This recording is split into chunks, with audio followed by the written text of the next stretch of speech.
കാണൂ പരസ്യരഹിതമായ ഏറ്റവും പുതിയ എപ്പിസോഡുകൾ.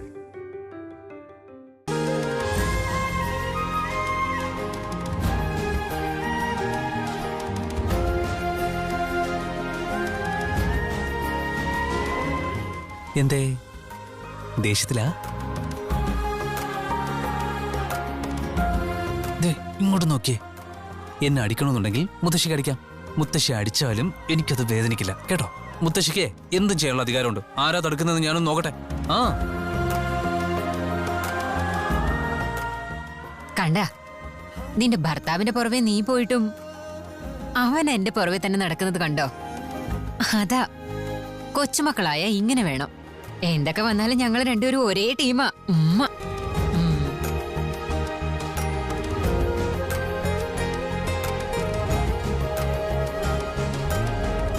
ഹലോ, നിങ്ങൾ രണ്ടുപേരും ഒരു ടീമാണെങ്കിലേ ഞാനും എന്റെ കുഞ്ഞനിയത്തിയും ഞങ്ങൾ ഒരു ടീമാ. മുത്തശ്ശി ടെൻഷനാണ് മുത്തശ്ശി, ഞാനുണ്ടല്ലോ കൂടെ. അവരെ പോകാൻ പറഞ്ഞു. ഓക്കെ.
ചേച്ചി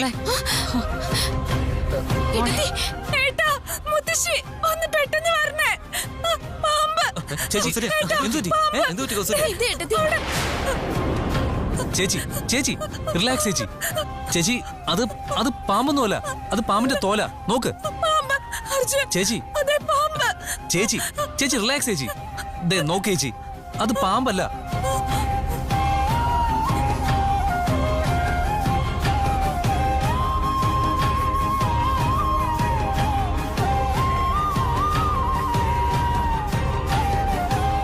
പാമ്പിന്റെ തൊലി ഇവിടെ ഉണ്ടെങ്കിൽ നിന്നെ കൊല്ലാൻ വേണ്ടി നാഗമ്മ ഇവിടെ എവിടെയോ ഉണ്ടെന്ന അർത്ഥം. നമ്മുടെ വീട്ടിൽ തന്നെയുള്ള, നമ്മുടെ വീട്ടിൽ തന്നെയുണ്ട് പാമ്പ്, ഇവിടെ തന്നെയുണ്ട്.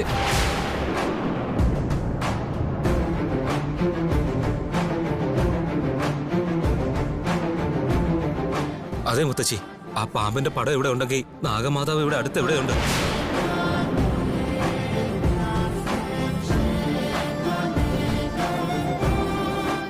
അർജുൻ, ആ നാഗദേവത നിന്നെ വെറുതെ വിടില്ലെന്ന് തോന്നുന്നു. മുത്തശ്ശി, ഓരോ നിമിഷവും എന്തെങ്കിലും സംഭവിക്കുമെന്നുള്ള പേടിയാ. ദൈവമേ, നിന്നെ എങ്ങനെ രക്ഷിക്കണമെന്ന് എനിക്ക് മനസ്സിലാവുന്നില്ല മോനെ. എനിക്കൊന്നും സംഭവിച്ചില്ലല്ലോ. മുത്തശ്ശി എന്തിനാ കരയുന്നേ? എനിക്കൊന്നുമില്ല മുത്തശ്ശി. കരയല്ലേ കരയല്ലേ മുത്തശ്ശി, ടെൻഷൻ ആവണ്ട മുത്തശ്ശി. എനിക്കൊന്നും ഇല്ലാന്ന് പറഞ്ഞില്ലേ? ഞാൻ ഇവിടെ തന്നെ നിൽക്കുവല്ലേ. അളിയാ, മുത്തശ്ശിയോടൊന്ന് പറഞ്ഞ് മനസ്സിലാക്ക്. പേടിക്കണ്ട മുത്തശ്ശി, അർജുൻ ഒന്നുമില്ല. അയ്യോ, ആ നാഗമാതാവ് ഇവിടെ ഉണ്ടെങ്കിൽ ഇനി ഞാൻ എങ്ങനെ ഇവിടെ പേടിക്കാതെ ജീവിക്കുന്നത്? നിന്നെ ഓർത്ത് ഞാൻ എങ്ങനെ പേടിക്കാതിരിക്കും മോനെ?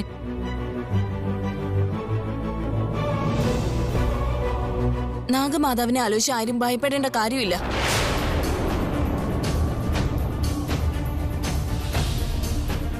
ഈ പ്രശ്നത്തിൽ നിന്ന് പുറത്തേക്ക് വരാൻ ഒരു പരിഹാരമുണ്ട്.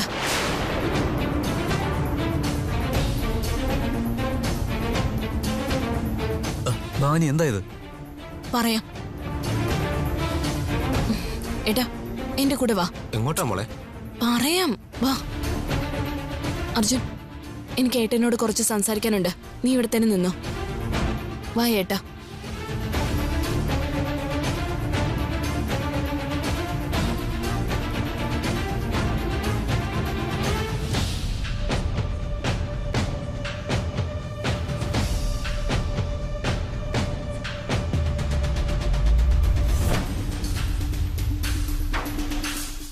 എന്താ മോളെ? ഈ പ്രോബ്ലം സോൾവ് ചെയ്യണമെങ്കിൽ ഏട്ടൻ ഒരു കാര്യം ചെയ്യണം. എന്ത് ചെയ്യണം മോളെ? ഇന്നലെ രാത്രി ഏട്ടൻ എഴുതിയ ക്ഷേത്ര രഹസ്യങ്ങളുടെ ബുക്ക് ഞാൻ മുഴുവനും വായിച്ചു.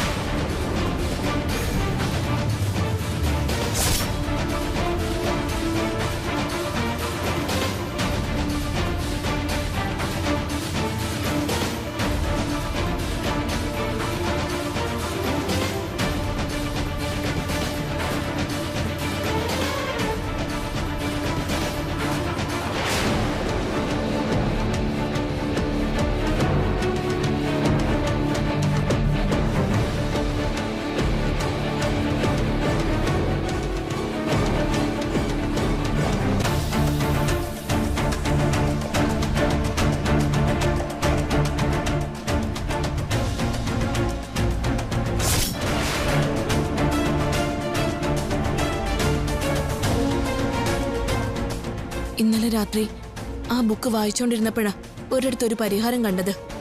എന്താ മോളെ അത്?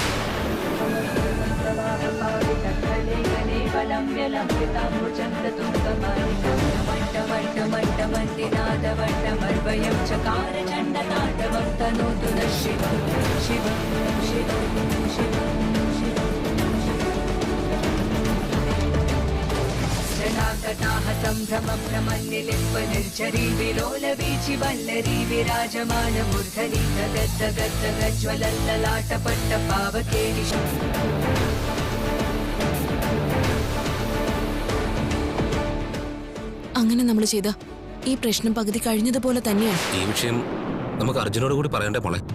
ഇപ്പൊ വേണ്ട ഏട്ടാ. അർജുൻ അറിഞ്ഞു കഴിഞ്ഞാ ഈ വീട്ടിലുള്ള എല്ലാവരും അറിയാൻ സാധ്യതയുണ്ട്.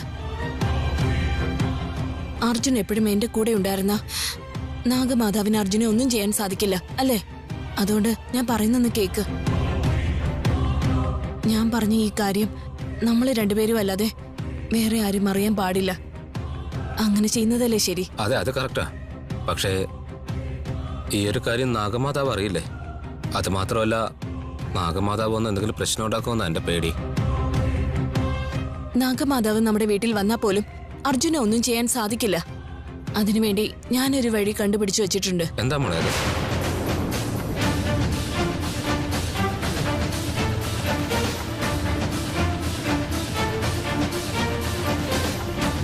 അങ്ങനെ ചെയ്തു കഴിഞ്ഞാ നാഗമാതാവിന് അകത്തേക്ക് വരാൻ പറ്റില്ല.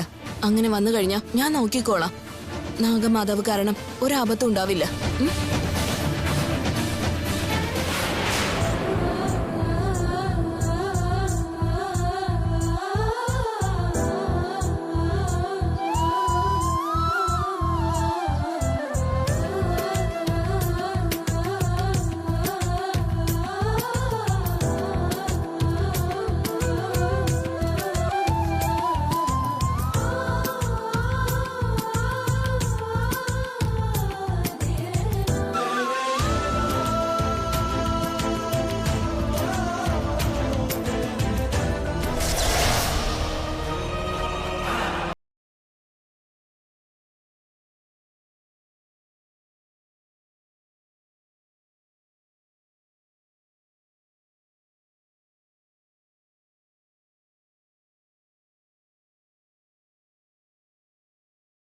പൗർണമി രാത്രികൾ ആരംഭിച്ചു. 2 ദിവസത്തിനുള്ളിൽ പൂർണ്ണ നിലാവ് വരും. അങ്ങനെയാണെങ്കിൽ ആ പൗർണമി കഴിയുന്നതിന് മുൻപ് നിന്നെ കൊണ്ട് അർജുനെ കൊല്ലാൻ കഴിഞ്ഞില്ലെങ്കിൽ പിന്നെ നിന്റെ പ്രഭുവിന് രക്ഷപ്പെടാൻ കഴിയില്ല.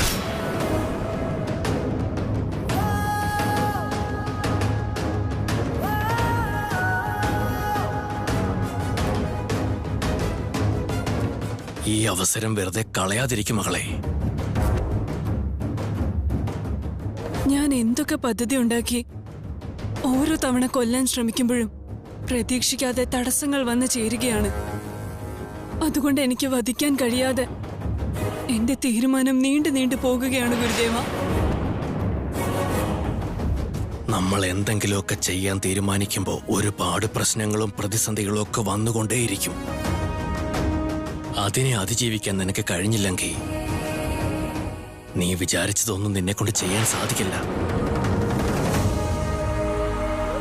എന്നാൽ ഇത്തവണ ഉറപ്പായും ഞാനത് ചെയ്തിരിക്കും. എന്തായാലും ശരി, ഇത്തവണ അവനെ ഞാൻ കൊല്ലാണ്ട് എനിക്ക് വിശ്രമമില്ല ഗുരുദേവ.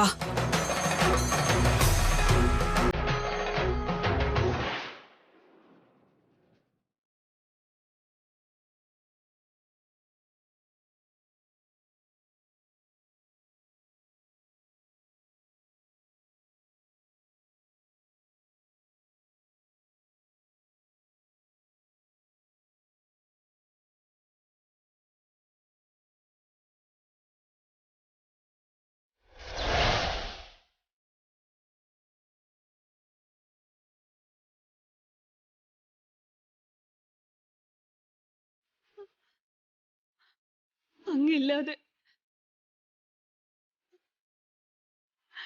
എനിക്ക് ജീവനോടെ ഇരിക്കാൻ കഴിയില്ല. അങ്ങയെ രക്ഷിക്കാൻ കഴിയാത്ത അവസ്ഥയിലാണ് കാര്യങ്ങളൊക്കെ പോകുന്നതെങ്കിൽ അങ്ങയുടെ ജീവൻ നഷ്ടപ്പെടുന്നതിന് മുന്നേ തന്നെ എന്റെ ജീവൻ പോയിരിക്കും പ്രഭു.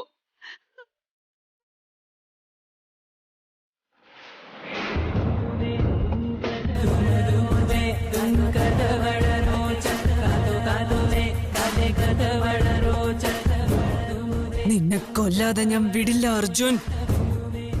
ഇത്തവണ ആർക്കും നിന്നെ രക്ഷിക്കാൻ കഴിയില്ല. ഉറപ്പായി നിന്നെ ഞാൻ കൊന്നിരിക്കും.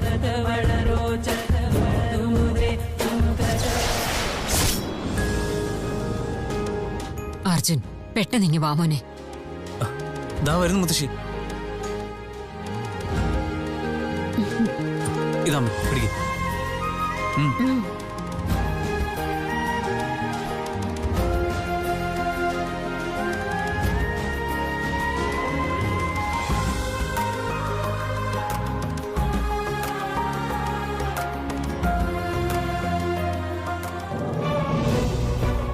മുത്തശ്ശി, കൗസല്യയുടെ പോയി? കൗസല്യ, കൗസല്യ. ആ ദേ വരുന്നു. ഏതായിട്ടാ ഏട്ടൻ ചോദിച്ച പൂവും ബാക്കി സാധനങ്ങളും ഒക്കെ ഉണ്ട്. ആ ആദിത്യ, പൂ എന്തിനാ മോനെ?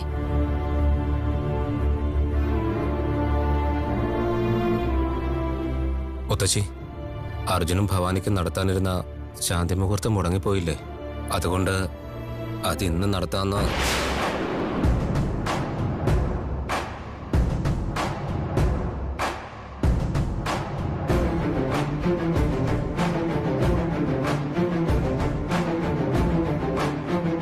നാഗദേവത ശാന്തി മുഹൂർത്തം മുടക്കുമെന്ന് അറിഞ്ഞിട്ട് കൂടി എന്തിനാ അതിനുള്ള ഏർപ്പാടുകളൊക്കെ ചെയ്യുന്നത് ആദിത്യ? അതേടാ, നാഗമാതാവ് ഇനിയും വരുമെന്ന് അറിഞ്ഞിട്ടും വീണ്ടും നമ്മൾ എന്തിനാ ഈ തയ്യാറെടുപ്പൊക്കെ ചെയ്യുന്നത്? മുത്തശ്ശി, കല്യാണം കഴിഞ്ഞാൽ ശാന്തി മുഹൂർത്തം എന്നത് നമ്മൾ എപ്പോഴായാലും നടത്തി കൊടുക്കേണ്ടതല്ലേ? ശരിയാ മുത്തശ്ശി, ഈ ചടങ്ങുകളൊക്കെ എപ്പോഴാ എന്നാലും നടത്തേണ്ടതല്ലേ? ആ നല്ല കാര്യം നടക്കണമെന്ന് നമ്മൾ എല്ലാവരും ആഗ്രഹിക്കുന്നുണ്ട്. പക്ഷേ ഇതിനു മുമ്പ് നാഗമാതാവ് വന്ന് തടസ്സങ്ങൾ ഉണ്ടാക്കിയതൊക്കെ നമ്മൾ എല്ലാവരും കണ്ടറിഞ്ഞതാണല്ലോ.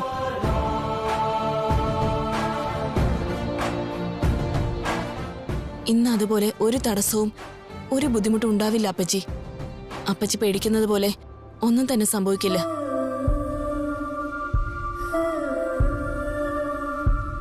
നാഗദേവത ഇങ്ങനെയൊക്കെ ചെയ്യുമെന്ന് അറിഞ്ഞിട്ടും ഒന്നും സംഭവിക്കില്ലെന്ന് നിനക്ക് എങ്ങനെ ഇത്ര കോൺഫിഡന്റ് ആയിട്ട് പറയാൻ പറ്റുന്നത്? ഇപ്പൊ ശാന്തി മുഹൂർത്തത്തിന്റെ ആവശ്യമുണ്ടോ? അത് നമുക്ക് പിന്നും ആവാലോ ഭവാനി. ഇപ്പൊ അതിന്റെ ഒന്നും ഒരു ആവശ്യമില്ല, ഒന്ന് മനസ്സിലാക്കുക. ഇത് ഏട്ടന്റെ തീരുമാനമൊന്നുമല്ല. ഞാൻ പറഞ്ഞിട്ടാ ഏട്ടൻ ഇതെല്ലാം ചെയ്തത്. ഭവാനി,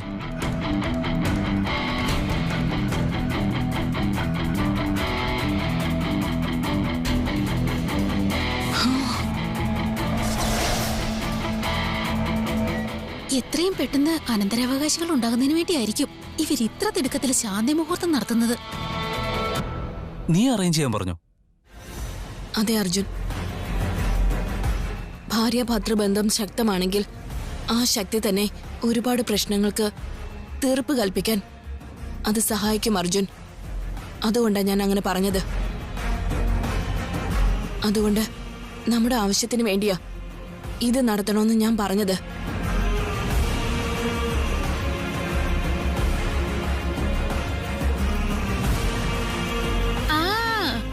നല്ല കാര്യം വരുമ്പോ എല്ലാവർക്കും അഭിപ്രായം പറയണം. എന്നാ അവര് പറയുന്ന അഭിപ്രായങ്ങളൊക്കെ കേട്ട് മുന്നും പിന്നും ആലോചിക്കാതെ തിടുക്കപ്പെട്ട് എന്തെങ്കിലുമൊക്കെ ചെയ്തു കൂട്ടിയാ നിങ്ങൾ തമ്മിലുള്ള ബന്ധം ബലപ്പെടാൻ പോകുന്നില്ലെന്ന് മാത്രമല്ല, ഉള്ള ബന്ധം കൂടി ഇല്ലാതാകും. അതാ നടക്കാൻ പോകുന്നേ.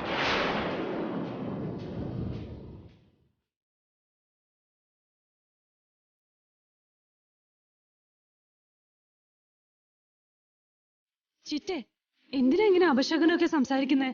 എന്താടി ഞാൻ പറഞ്ഞതൊക്കെ ലക്ഷണം കെട്ട കാര്യങ്ങളായിട്ടാണോ നിനക്ക് തോന്നിയത്? എന്താ അങ്ങനെയാണോ പറ. നിങ്ങൾ പറഞ്ഞത് കേട്ടിട്ട് അങ്ങനെയാ തോന്നിയത്.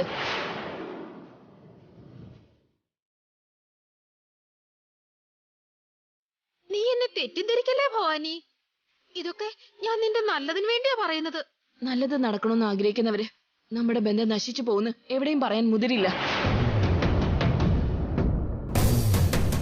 അത് ശരി, കാണാൻ പോകുന്ന പുരം പറഞ്ഞറിയണ്ടെന്നാ പറയുന്നത്.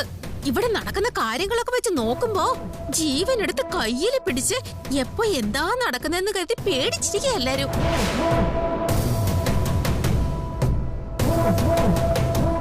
അങ്ങനെ അരുതാത്തതൊന്നും സംഭവിക്കാതിരിക്കാൻ വേണ്ടി ഞാൻ ഇങ്ങനെയൊക്കെ പറയുന്നത്. അല്ലാതെ നാശത്തിന് വേണ്ടിയൊന്നും അല്ല മോളെ.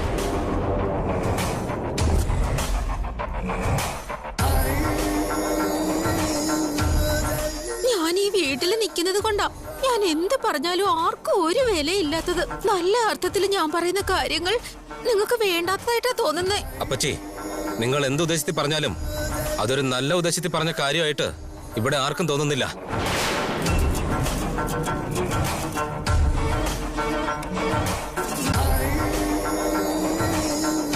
വെറുതെ അല്ല പറയുന്നേ. ചൊട്ടയിലെ ശീലം ചുടല വരെയെന്ന്. നീ ഒരിക്കലും മാറില്ല. നിന്റെ സ്വഭാവവും മാറില്ല, നിന്റെ ശീലവും മാറില്ല. അമ്മേ, ഞാൻ കാണിക്കുന്നൊന്നും ബുദ്ധിയില്ലായ്മയല്ല. അയ്യോ, സ്വന്തം അമ്മയായിരുന്നിട്ട് കൂടി സ്വന്തം മകൾക്ക് ബുദ്ധിയില്ലെന്ന് പറയുന്ന ഒരമ്മ നിങ്ങളായിരിക്കും.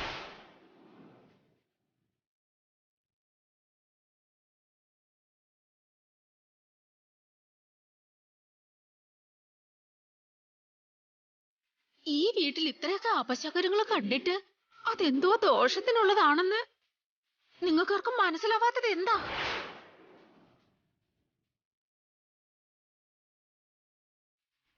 പുറത്തുണ്ടായിരുന്ന ദൃഷ്ടിക്കോലം വീണ് ഉടഞ്ഞപ്പോ ഒരു വലിയ ആപത്തല്ലേ അന്ന് സംഭവിച്ചത്.